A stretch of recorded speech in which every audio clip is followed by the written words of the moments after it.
So I didn't start playing rugby till I was 12. Played as many sports as I could when I was a kid, but Teesside's not really a big rugby area. I was mainly into football. He was always keen on sport to start with, any type of sport. But he came as a footballer initially, 11-year-old goalkeeper.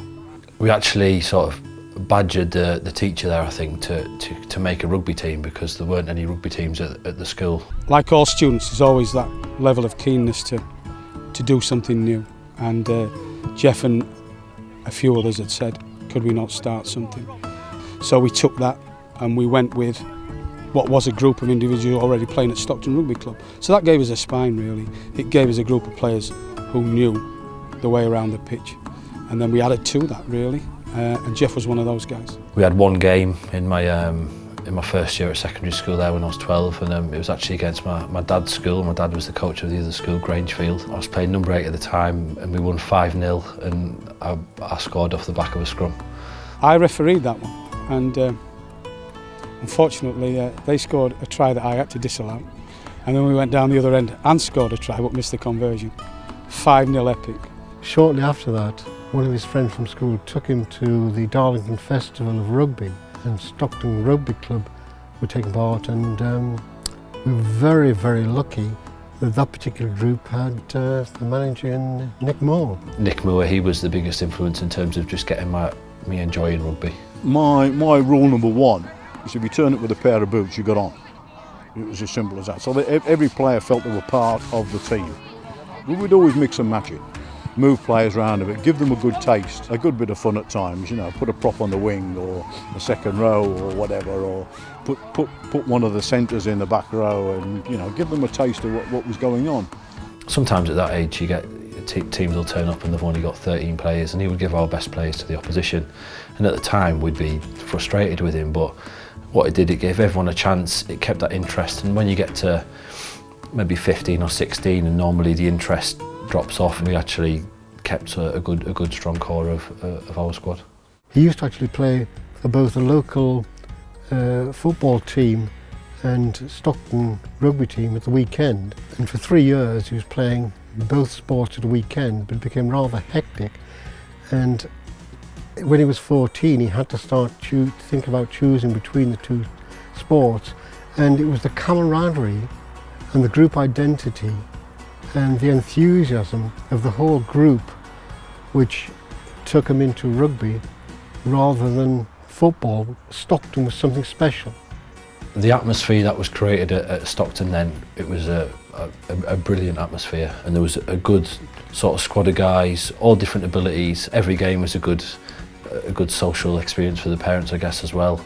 My mum and dad, they would come along to every game with Stockton. Their support was unbelievable. Any sort of county trials, any other training days, they were always there, taking me somewhere and being that taxi. We always believe that if you're doing anything, you should give it your all.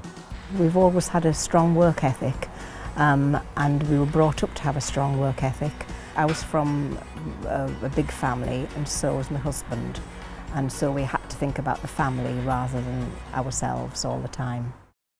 How do you feel when you see him playing for England? How do you feel when you watch him?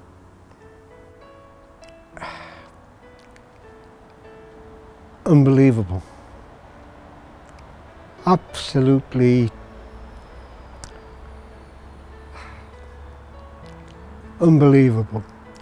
When he was picked for his first game in the squad against Scotland, I found it very difficult to sleep for 48 hours. I think he got 12 minutes in that game. It was absolutely amazing. His progression has been due to him, the person he is. I'm extremely lucky father.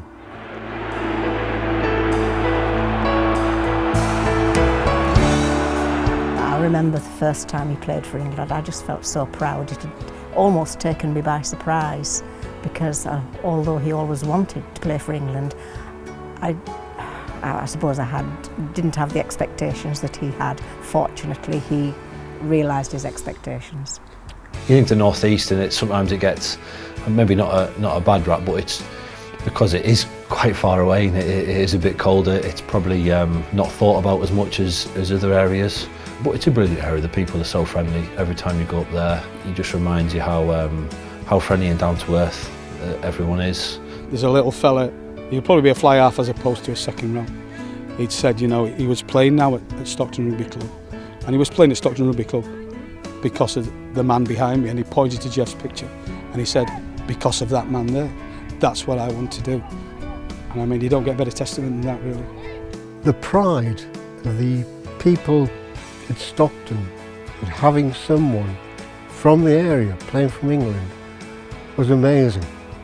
And I'm always thankful to the school and the Stockton Rugby Club and the coaches who started him off. I think he hasn't forgotten his roots, and I'll make sure he never does.